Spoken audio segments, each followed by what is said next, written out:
the Facility Asset Management Committee chairperson, and of course everybody's getting ready for JETSI down the week of May 6th. I hope some of you are planning on attending.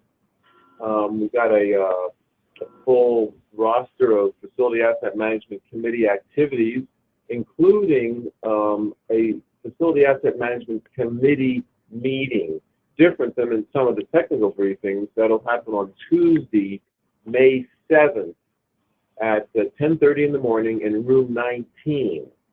So again, Tuesday, May 7th, 10:30 in the morning at room 19. Look forward to any of you folks able to participate. Make sure you come on in, and it'll catch you up on activities that FAM has been doing the last year and where we're hoping to go in the future. But lots of other activities.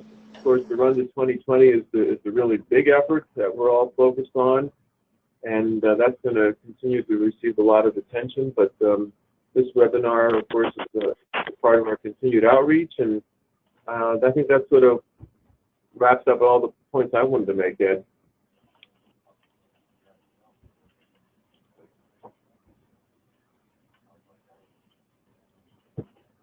You there?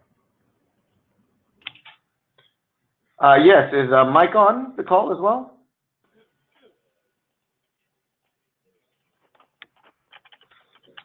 Okay, no problem. Well, at this point, we are very excited to be joined by James Eselgroth, who is giving an encore presentation of the presentation he gave at the Facility Asset Management Workshop in San Antonio.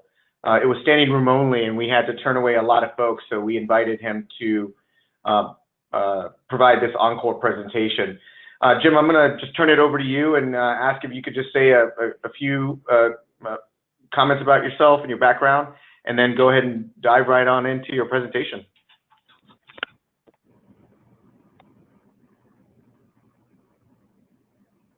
Outstanding. Thanks, Eddie. So a little bit of background for me. I retired from the Air Force last year. One of the really cool opportunities I had was what I'm going to walk you all through today, the data-driven decision model that we ended up doing. My specific background, I have an IT educational piece, but while I was in the Air Force, my final piece was I ran the Air Force's firearms program, from the firearms, the ammunition, the qualification training, and the management of firing ranges for the total force.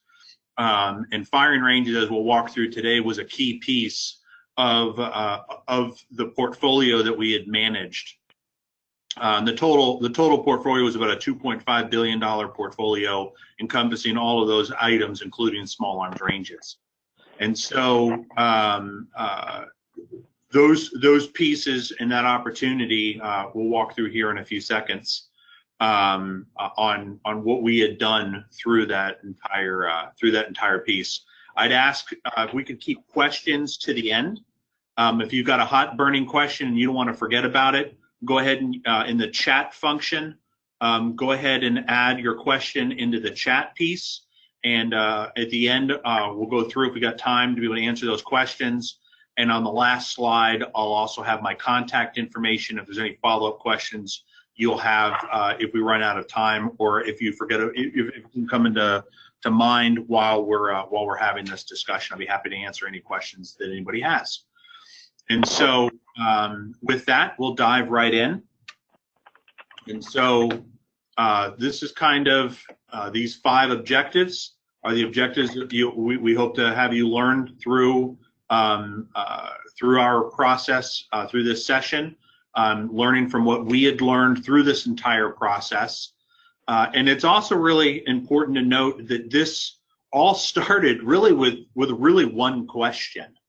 And to understand that question and kind of the roadmap of what we're doing today, here's the overview of everything we're going to kind of hit.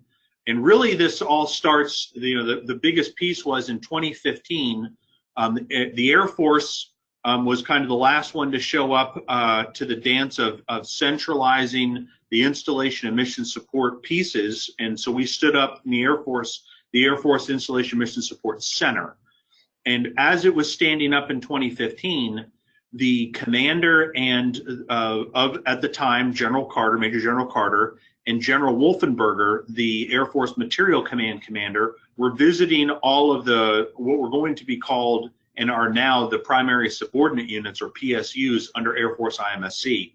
And she came in and visited our team, and in the team, I had myself and about 3 or 4 other folks that we executed that entire mission I described earlier, of all of the firearms, ammunition, qualification training, and small arms ranges. Before, it was completely decentralized, and each major command managed their assets in each of those different areas differently.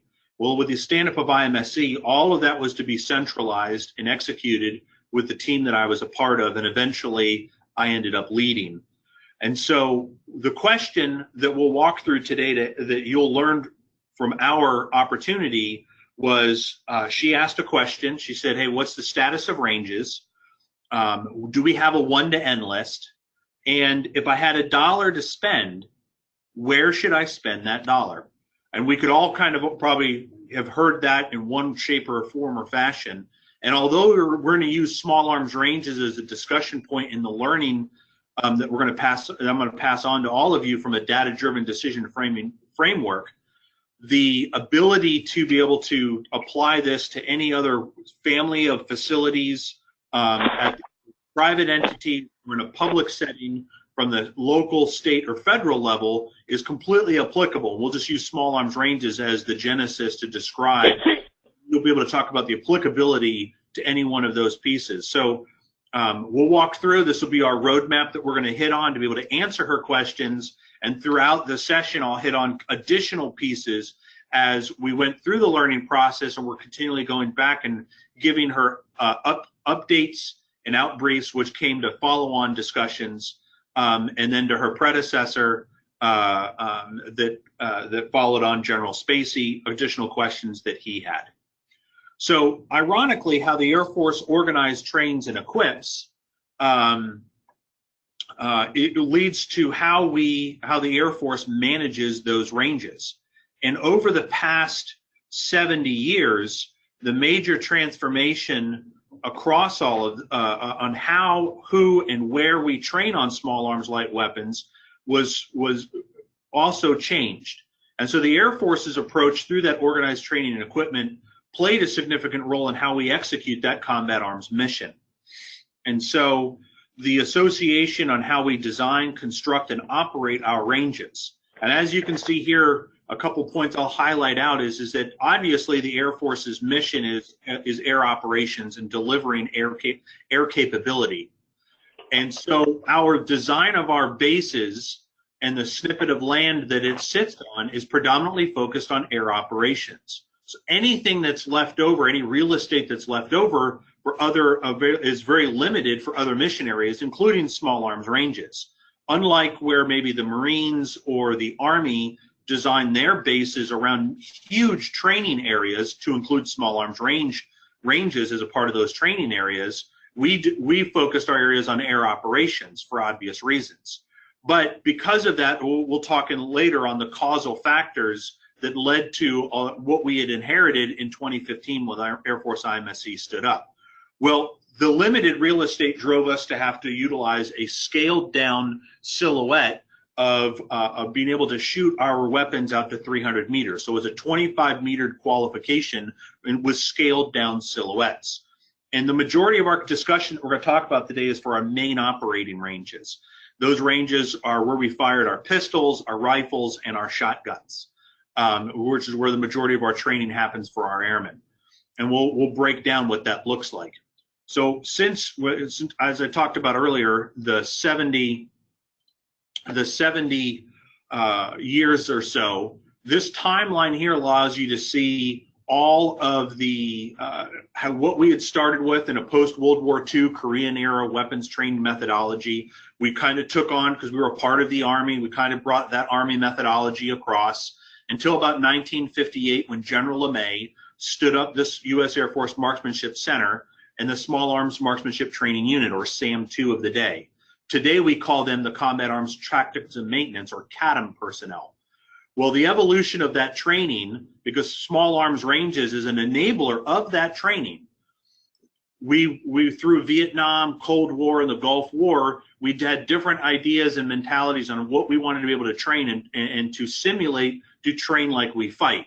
But of course, the limited real estate inhibited that true ability to be able to train like we fight. You can see along on the back here, the different bars are the number of ranges that were built in each of the different decades, from the 50s all the way up until present.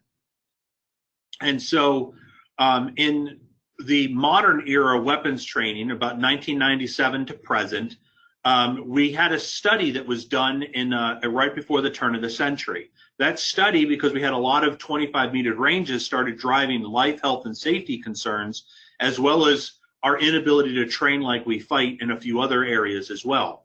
Well, that Eagle Look review led to the engineering technical letter in 2002, and then continued refinement in 2005 and in 2011, which is the current document that we utilize today for a lot of rules and regulations. And then in 2015, in the red box there in the bottom right, we had the range facility criteria was published. So we now have a 35% design build.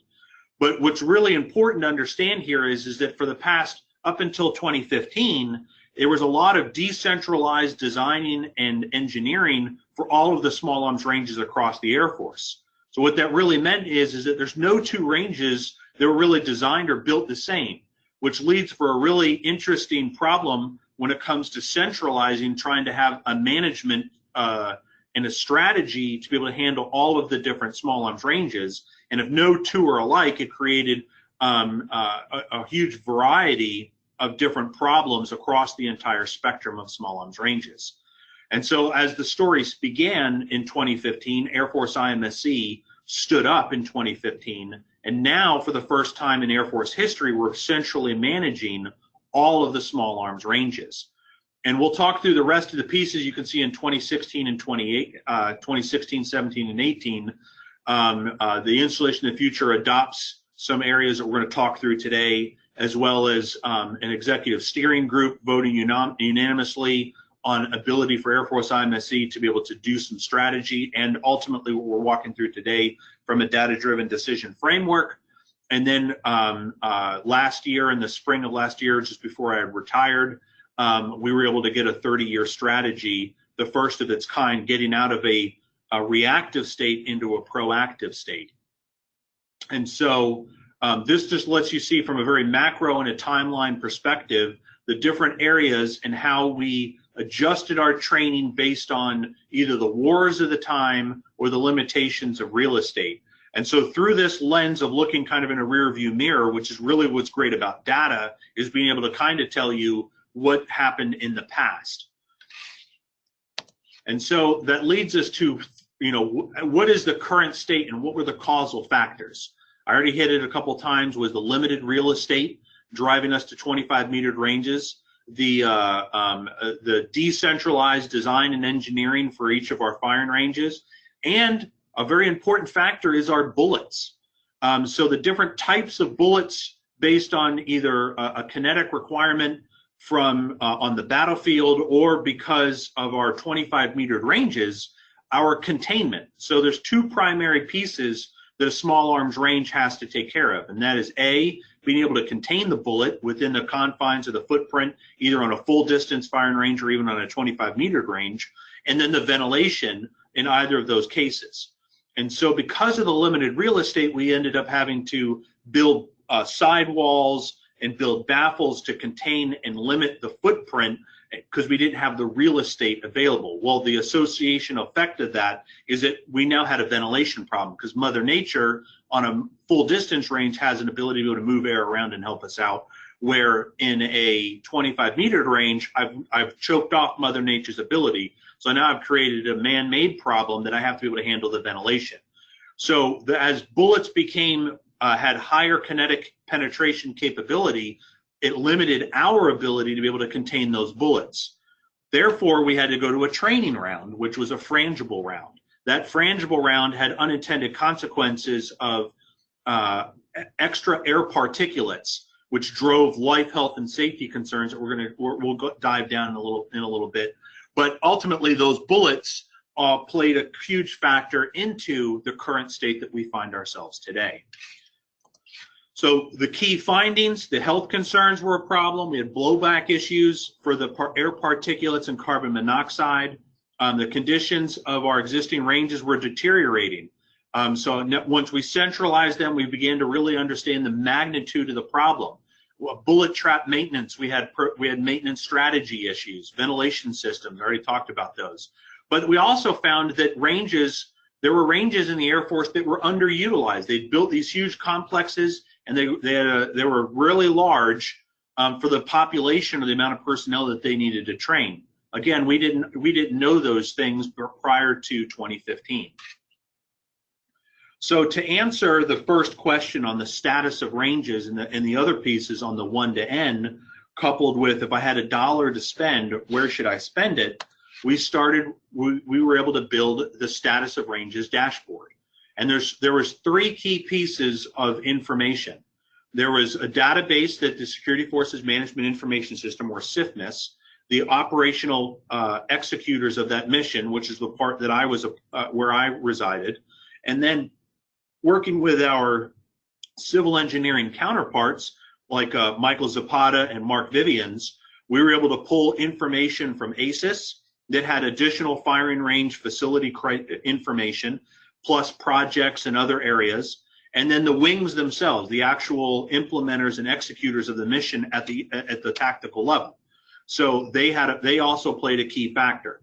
So all 3 of those elements, pulling from the different databases, as well as the input from the wings, we were able to deploy the new status of range, the then status of ranges dashboard. And it contained the status, the condition, the safety, the risk to mission, all pulling it from those 3 data sets. And we were able to then build a 1 to N list. And we were able to talk holistically about the problem and the portfolio as a whole. So what does that look like from the portfolio snapshot? Well, here's the portfolio snapshot. The upper left, we'll start in the bottom left of that upper left quadrant. There's 219 total combat arms missions in the Air Force. Of those 219, only 107 of them had an organic Air Force owned and operated range complex. Those 107 complex actually are made up of 198 individual firing ranges. And as I discussed earlier, they're made up, we're going to focus here as the main operating ranges where the greatest opportunity was in developing a strategy. So 148 ranges is when we talk about main operating ranges. We're able to define a mission impact, an operational, a moderate mission impact, or a significant mission impact. And you can see those definitions on the upper right. With the deployment and the publication of the publication of the facility criteria, we were able to then determine how close or how far the criteria was for each of the different ranges based on that 25-meter BIM as the standard. And so now you can start to say what's a right type and what's a wrong type. And now you can see what those are in the upper right. The other pieces are out of all of those ranges, what were the different range types? And you can see the breakdown in percentages of range types in the bottom left. And of course, holistically, we'll be able to start tracking all the different range deficiencies. So all the different opportunities that there are in different categories that we ended up figuring out are in the bottom right. So this is the output now of the status of ranges dashboard. And so when we went back to General Carter, we showed her all of this information. We also told her for the 25-meter type ranges that make up about 99 of those 198 individual ranges, we needed about $1.2 billion, and we really needed that not over the next 30 years, but really over the next 10 years to get after a lot of the life, health, and safety issues and the non-standard, the wrong type of ranges that we had out there. And so now we've identified the problem, we've identified the opportunity. And so the business case of identifying the degraded conditions, we also found out in regulation that the planned life cycle for small arms ranges was 20 years, so we'd exceeded the overall average was 26, so we exceeded it by 6 years. But we also found that that the decreasing availability and the ultimately from a stakeholder perspective was any delay in training was a direct delay in deployment. So our ability to organize, train, and equip in the Air Force and deliver a weapons-trained airman to the combatant commander downrange was all predicated on our ability to train that airman. And so the firing range themselves and their ability to train the airman had a direct effect on deploying that airman to provide it to the combatant commander downrange. And so looking across any projected MILCONs and or sustainment projects, we found that there was limited ability to look at across in the future prior to our strategy. Another important note is that small arms ranges, as we went through this learning process, we began to be able to articulate that, like miles to an automobile, everybody in here has cars or knows somebody that has a car. And so like miles to an automobile, bullets are to a firing range. So the more miles I drive in my car, I need to make sure I do my preventative maintenance strategies. I need to be able to keep my car moving. Well, the same thing when it comes to a firing range. I'm beating that thing up daily, so the more bullets I'm firing at it, or the type of bullet, if it has a higher kinetic requirement, means that the degradation is going to expedite unless I compensate it with a proper maintenance strategy. And so we started to formulate a desired end state through our data-driven decision framework. And so that desired end state is provide 100% of our airmen qualified, eliminate unhealthy exposure conditions both to the students that are there, but to the day-to-day personnel. So I talked earlier that we had CADM, or the old SAM2. That specialty is in stark contrast to the other services. That's their day-to-day job throughout their career. So this is their working environment. So if it's not a healthy place, then their life is, exposed to these unhealthy environments. And so we want to eliminate those exposure conditions, those unhealthy exposure conditions. We were also able to want to deliver effectively and efficiently the small arms ranges. So we want to make sure we have the right type, place, and conditions. We want to make sure that we have the right number of instructors to be able to provide the training. We also were able to determine a utilization rate and right size for each of the different mission areas, so we can cut out waste. We started at this point. We started realizing that this is almost emulating a manufacturing processing line. So we've got these huge machines, the small arms ranges, the training throughput, and now we're starting to be able to see and correlate the parallelisms between this and a manufacturing process. We want to cut out waste, and we want to optimize the delivery of weapons training. So we also want to be able to eliminate inadequate small arms ranges.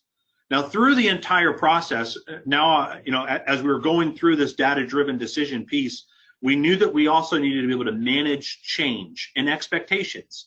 So we also had to do that, and through that, we identified all of our stakeholders. So at the unit level that executes the mission, the other units that rely on that unit to deliver that capability, the installation's responsibility to delivering a weapons-trained airman to the combatant commanders, the MAGCOMs that they're assigned to, Air Force IMSC, Headquarters Air Force, and of course, the taxpayer themselves. So we wanted to make sure that we proactively involve all stakeholders from the beginning.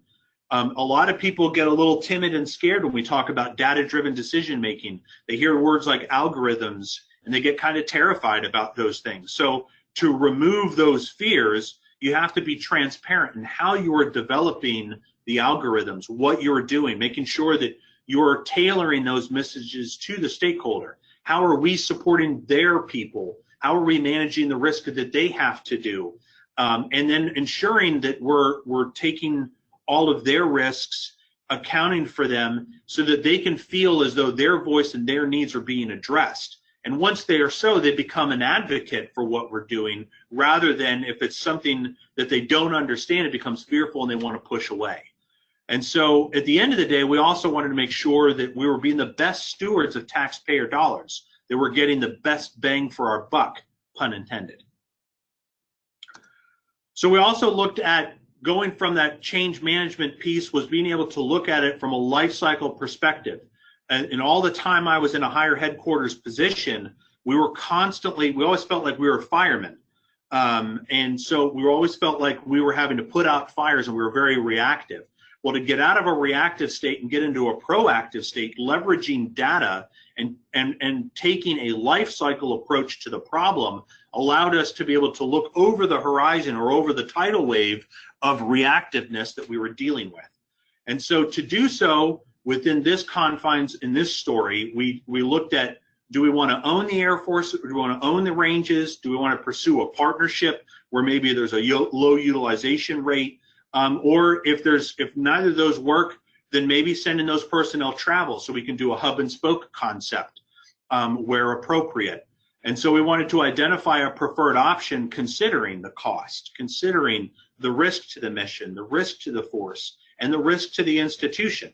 These 4 elements were a part of the Installation of the Future initiative in the Pentagon. And so once we had reached this point within the maturity of understanding our problem statement, the Installation of the Future and the Executive Steering Group at the Pentagon absorbed and took this on as an initiative to help us figure out how to be able to do a 30-year strategy and a life cycle approach. Well, we did so considering the range sizing, environmental regulations, and then what changes in policy within the corporate structure on how we organize, coupled with other factors on what we can do, and then empower IMSC to be able to execute that mission and have the latitude and empowerment to do so that we can get after this problem statement. Because although the $1.2 billion that we needed for the 99 ranges is understanding that piece, being able to be honest and going, we're not the only functional community that has a need. We need to be the best stewards with the most appropriate amount of risk on how we need to be utilizing the precious resource of our taxpayer dollars, coupled with our ability to deliver that mission. And so from a life cycle perspective, this chart on the bottom left kind of shows you notionally, hey, we need to get out of the outdoor partially contained or the outdoor fully contained baffled ranges, and we need to either change them into indoor fully contained ranges or to the NCI, which is our impact ranges, or as you'll see later, maybe go do a partnership where we can, work with our local partners, local governments, or other state entities, or even other federal agencies on a shared resourcing paradigm, or send them traveling. And so we wanted to make sure that we were compliant with the life, health, and safety, making sure that they're the right type, and that we met the right sizing piece for the combat arms mission needs. So we determined now a right typing and a right sizing factor. The chart on the right shows us for a single asset where we can look at planned versus actual, coupled with a life cycle cost. So when we talk about life cycle cost, it's not a total cost of ownership where we're talking about the utilities, so your energy costs or your water costs and the like. This is, you got your initial construction, as you can see in the upper left of that chart right here. And then, your total sustainment over time. And in this case, it's a 20-year planned life cycle. And then you have you have to demolish it to be able to rebuild. So those 3 cost areas comprise the life cycle cost. And so once we had determined the life cycle cost, we were able to then discern a cost per qualification, which we'll utilize and talk through in a couple slides. And so what's really cool here is that on this double y-axis is I'm able to show the planned, which is the blue line here, the planned life cycle, maybe the best cost-effective investment point to bring it back up to 100, so I can continue to be able to maneuver this maybe even beyond. As you can see, we're at 26 years as our average, so we've already exceeded the planned life cycle. But at least from a planning perspective, I can look at maybe this one asset is I have a condition index of 83 and I'm at 11 years, and maybe I'm not utilizing that range a lot, or I've got a really good maintenance strategy going on that I've been able to go ahead of my plan. And so that's the big game here, is being able to balance between planned versus actual, and the feedback loop that allows you to be able to look at all those things, especially when we get into the data-driven decision pieces. So now we're getting into the story is now we're at the data-driven decision point. So at this particular moment, as we briefed up to General Carter, she had asked one key question was capacity. Could we talk about capacity? Have we exceeded our capacity? And at the time when she'd asked the question, we really hadn't understood how to answer the question. But once we had figured out the utilization rate, we were able to then answer the capacity question. Moving from the capacity question through the Installation of the Future initiative, the General Spacey went and asked, when should we be able to handle, address each of the different small arms ranges, or if we should even handle, own that item. And so to be able to answer those two questions, we refined our goal statement, as you can see here. We had an end state to come up with 3 courses of action comprised with a mix of these different areas here in the COAs analyzed. And so a blend of those, we were able to come up with 3 different courses of action predicated on the utilization rate. And so now we're getting into how we built the model, how we were able to do predictive analytics, and ultimately prescriptive analytics from a data-driven decision piece. So the algorithm that we ended up writing utilized 3 years of training. So after 15 years of war, our training throughputs kind of have fluctuated. They've gone up and down. So we wanted to make sure that we had enough training variation to account for a variation on the ups and downs. We grabbed 3 years of training information. We also had, we created a scoring system to determine the priority. We also figured out the total number of lanes currently available to use, which allowed us to determine a utilization rate. And then we adjusted for future requirements that were down. So now we're getting into the predictive pieces. So we got 3 years of history. We knew future utilization requirements and qualification frequencies that were coming over the horizon that were on the coming in. So we were able to account for those things so that we didn't build something now and we undersized ourselves for a future requirement. So we knew what the future requirements were, accounted for those. Now we're getting to the predictive pieces. And so the model that we ended up developing, the algorithm, was a single strategy for all small arms ranges, determining whether we should retain them, pursue a community partnership, or sending people traveling, with a desired utilization threshold. And then with the when is becoming answered here on which programming years for each of the different combat arms missions and the associated range should we actually get after each of them. So some of the assumptions, we talked about earlier about the stakeholder and change management. Assumptions were imperative to tell people what were we doing and what weren't we doing, and when everybody signed up to be able to execute this project and the delivery of it, what were we really signing ourselves up to? So from a manpower perspective, if a firing range was deemed too small or at its current location and we were going to build a bigger range, that meant we were going to have more people. So there was an assumption that manpower would be supported for those requirements. We determined what local meant from a range availability from a partnership piece. Local meant 30 minutes. In the Air Force, our qualification program is executed in a single day. So our ability to be able to get the airmen from the base to the training location and back had to happen in one day. And typically it happens in about 8 to 10 hours as a training day. So we didn't want to extend that too far. So 30 minutes was determined. And so 30 minutes is obviously different depending on location. So here in the, I'm located up in the Washington, D.C. area. So 30 minutes isn't going to get you as far as, say, if you were in the middle of the country. And so the other piece of that is that if we ended up doing a partnership off base, the Air Force had to have what we ended up calling primacy. So we had to have priority to that firing range because we do have to deploy people, tend to deploy people on a short notice. So being able to have access to that range was imperative if that was an option for a given location. Funding was also another huge piece because if for those ranges that are Air Force owned and operated, The civil engineers were tasked with being able to do the sustainment and modernization funding for those pieces. Well, if we move that mission and we get into a partnership, that's no longer a civil engineering cost. That's now an O&M bill for either the mission executors or for the wings to be able to handle. So we needed to be fully aware of the cost associated with that, and everybody understood the risks also associated with that within that decision, if that decision was made.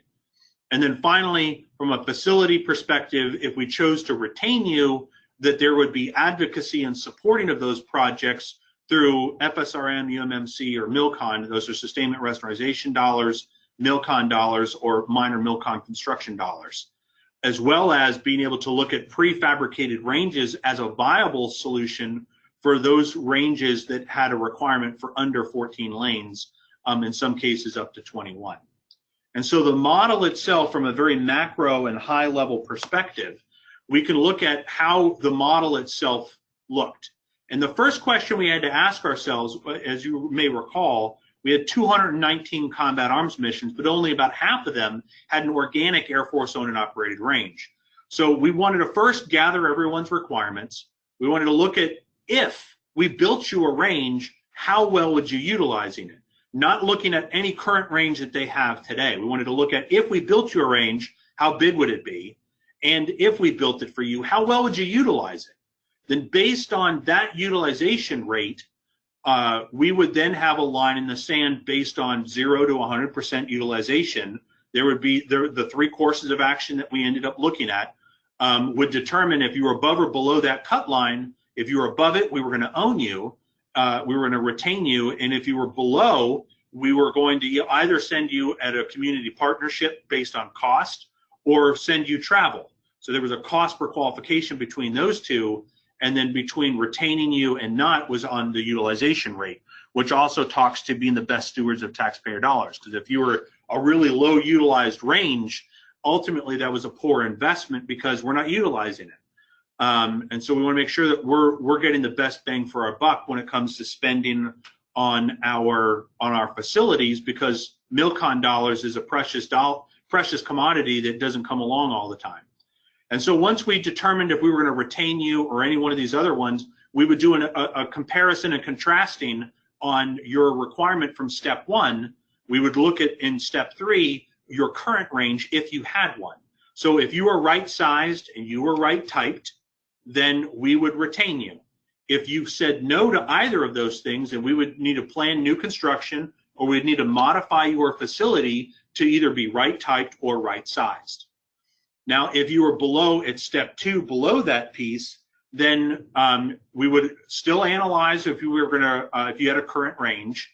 If you had a current range and you're right size and right typed, then partnership would be at the end of life cycle. So the long-term strategy for that mission wouldn't be a new MILCON replacement. It would be, we're going to divest that range at the end of life cycle and you're going to move off base. Now we're getting way out of the reactive state and getting proactive, allowing the installations and the MAGCOMs to understand the long-term strategy to develop those opportunities so that when it comes time to the strategy to be able to move off base, they can be building on those relationships. However, if you didn't have that capability for, if you didn't say yes to typing or sizing, then you need to pursue a partnership sooner than later. One of the examples was one of the installations was pursuing a partnership, and our #1 range was not at their location. And so one of the senior leaders at that installation was talking to myself and the small team and was like, I want to have a firing range on base. Why can I not have one? And so through that stakeholder engagement, we had talked to them and said, hey, the Air Force would love to give everybody a small arms range. The problem is that we couldn't fund it. So the association of risk was, if you wanted to be able to get to a range and you want to be able to eliminate your life, health, and safety problems that you have today, your best opportunity is a partnership that you'd be able to execute within 2 to 3 years, because the soonest I'd be able to get to you would be 10 or 12 years, because there are a lot of higher other priorities that are in queue before you. And so once you explain from a transparency perspective, they were 100% behind, and they were said, okay, nope, I get it. And so this was a high-level walkthrough. We wrote a huge algorithm that automated this entire process and allowed us to step through each of the different courses of action at each utilization rate to associate how many people would be moving off base. Because once we put people in partnerships, then that means I've lost the autonomy on base, and now there's a risk associated with moving that training requirement off base. Now moving to the partnership and the traveling and those pieces was also important. And so internally, when we were working through, we had a lot of data and information. And so I'll show you a screenshot. This information here is about 2 years old, so we'll be able to show it to you today. And so visually, from a geospatial perspective, we're able to show all of the small arms ranges on the globe, all the combat arms missions on the globe, and those are all the bases in the Air Force, the major operating locations. And the size of the bubbles is the amount of personnel trained. The colors of the bubbles are those operational, moderate mission impact, or significant mission impact, or if they were a community partnership piece in a joint use location. And so you got to see visually, and so the senior leaders, as we were utilizing this type of visualization, it was very helpful to them to be able to see those different pieces. And then the bubble chart that you see down here on the bottom left, this was very, very impactful for everybody to be able to understand the story of small arms ranges. Each bubble represented a single of those 107 locations we talked about. And then we had an operational readiness index measurement, and then we had a utilization rate along the x-axis. And so those ranges down here that had a higher training throughput, as you can see down here from a utilization rate, were in a poorest condition. But those ranges that had, say, a lower utilization rate were in better condition. So maybe there was an opportunity to, rather than spend those precious dollars here, maybe these are opportunities for community partnerships, and the dollars spent here from a civil engineering perspective could be spent down here to bring these ranges up to a better state. And if everybody's wondering what is this big red dot, that's the Air Force's basic military training location, which is located down here in San Antonio, Texas, which makes sense because they train a lot of airmen down there on firearms. That's what that big bubble is. Over here, we talked about those, life cycle manage, or if we need to plan new construction or modification, if we want to send people traveling, or community partnership based on if they're right sized and right typed. We were also able to determine an overarching cost per qualification based on the decision that the senior leader chose. I talked earlier about trying to answer the capacity question. Well, we could now answer the capacity question. Given our standard business rules, the Air Force's standard business rules on providing training on a 40-hour work week. And then the total life cycle cost of that decision. Here it rounded up to $1 billion, but it was actually about $954 million was the ultimate decision. And so in the end, our ability to answer her question, we were able to answer General Carter's question on, do we have the status of ranges? Do we have a 1 to N list? If I had $1 to spend, where should I spend it? We were able to answer her capacity question. Additionally, for General Spacey, we were able to answer when we should be able to replace a range in terms of a strategy, coupled with if we should replace it. And if a combat arms mission today doesn't have a small arms range, if we should build one or not build one for them. And so that was holistically the output of this entire data-driven decision a framework and the story that you all heard today. And so with that, I will open it up for questions. We have a couple minutes for questions, and I got to hand it over to Mike Zapata, who's got a few closing comments. So with that, I'll open it up.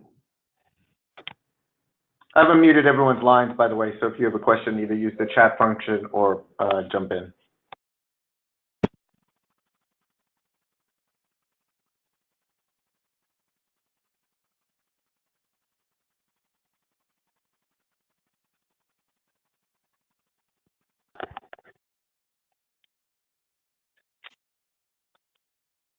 Eddie, this is Mike Zapata. Can you hear me? I'm just making sure we got a mic test here. Yep, you're all clear and communicating to everyone. Good. All right.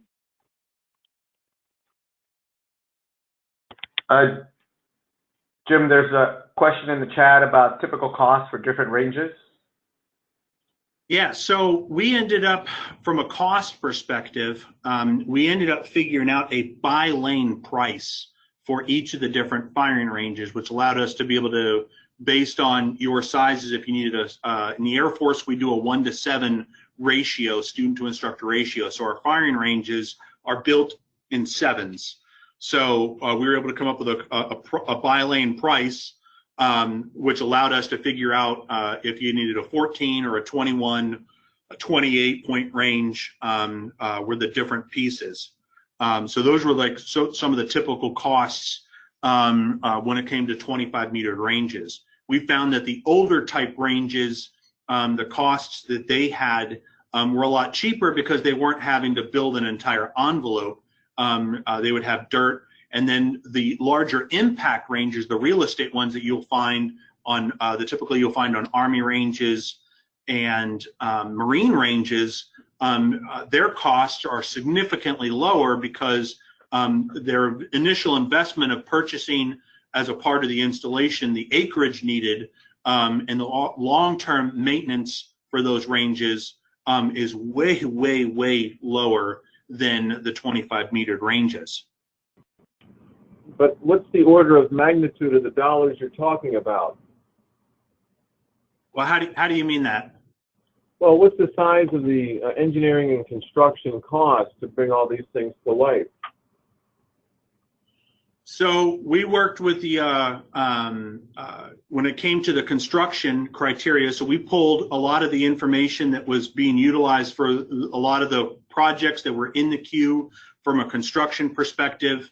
They were in the queue to be built, along with some of the legacy stuff, coupled with the new construction criteria in the BIM that I talked about earlier.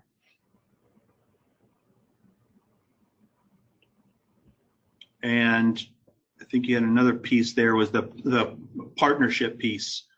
I think there's a two-part piece there. What are the prospects for public to partnerships? I would say that they're pretty good from a public to partner. The P4 piece between the DoD and any local entities that are there, and it could be state. For instance, the example I talked about earlier, that was a local county, the county sheriff's office and the Air Force coming together for a partnership.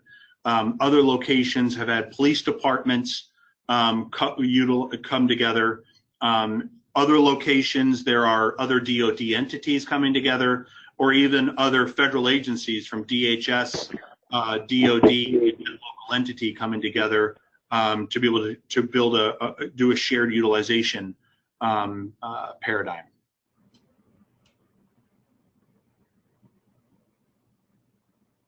And I think there's another one you had, Mark. What's the estimated time period from original design to final acceptance? Are you talking about this data-driven decision tool? Yes, that's correct. Okay, so from 2015 until 2018 is where we ended, but the actual time spent, so a lot of this was done, so I had a full-time job in addition to this. So it took almost all that time and through the learning of it, but I would say if I could have done it as a full-time gig, it probably somewhere between 90 days to 6 months, given the amount of data and information.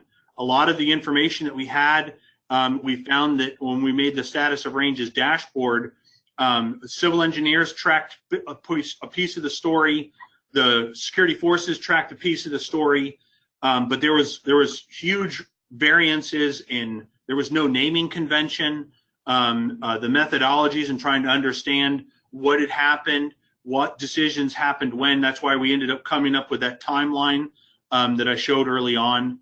It was a lot of learning through that process But now knowing, 20/20 hindsight, Monday morning quarterbacking, there was a lot of efficiencies that I would now know what questions we would need to ask when and how to tailor those pieces to be able to figure it out a lot faster.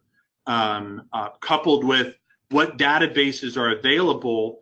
For instance, when I retired, I'm a data scientist now. So the firm I chose to go with was a technological one that they specialize in these things. So being able to tie all of the databases together and bringing it together and automating that information gathering process, the technology available today can significantly shrink down that timetable comparative to what we had to do then.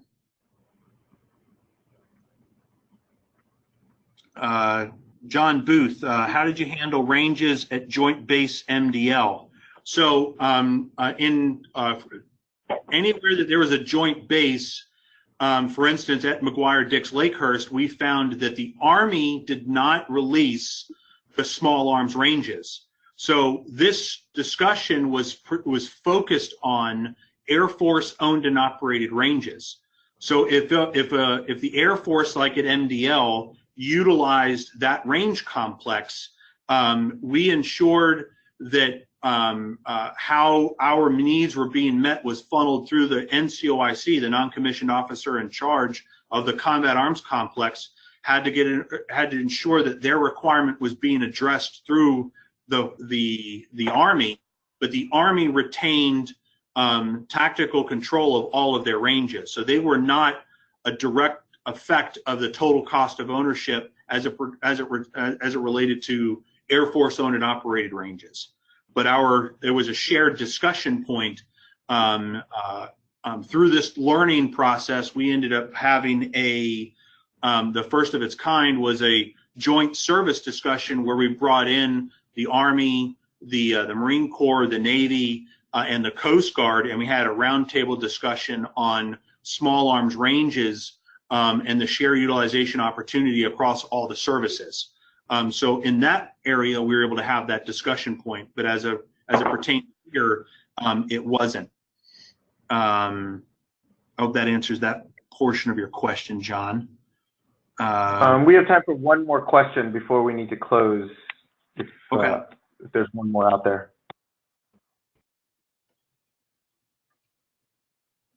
And John, did that answer your question?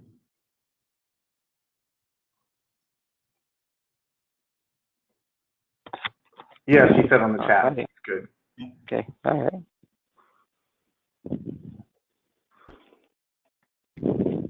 All right. Well, with that, all right. Thank you, Eddie. Thank you. This is Mike. This is Mike Zapata, the Vice Chair for Communications. I had a few phone issues, so just want to thank everybody for calling in today. Thanks, Jim, for a great presentation, and thank you all out there for all your questions and your interest today. Data analytics is more and more integral part of our deciding key actions in asset management and confirming our successes as well. So please take this back with you, look at it, and you can get a hold of Jim if you want to discuss it even more or engage with him on that. Before I let y'all go and everything, just a plug for our next Facility Asset Management Committee meeting. Our webinar is in June. We're working with the U.S. Army Corps of Engineers Construction Engineering Research Lab, talking about smart cities and possibilities for military installations, particularly looking at, as we rebuild Tyndall down there, looking at what we can do. So please, we'll have some more marketing and some announcements for that, so be on the lookout. Also, just a promo for our SAME Joint Engineer Training Conference, JETSI, happening week after next in Tampa, Florida, May 7 through 9 in Tampa, Florida. Great opportunity for training and networking, and the Facility Asset Committee we will be having our annual meeting there as well, scheduled for 7 May, 10:30 there. So if you're there, come on by and just stop in and visit our meeting. I'll be there moderating a presentation, and along with Mark Tomasoni and also Eddie. So please stop us and say hello. We'd like to hear your stories and experiences. And if you've got any suggestions for topics or something you'd like to hear, please let us know.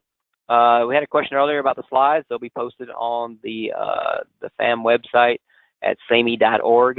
You can go under Getting Involved and look for committees, and our committee there, the Facility Asset Management Committee, is right there. So with that, we'll go ahead and adjourn for today. So thank you all for dialing in and things, and big thanks to Jim for giving us a great presentation, and we'll go ahead and adjourn for today. Thank you all very much. Thanks, Mike. Thanks. Thanks, everyone. Bye-bye.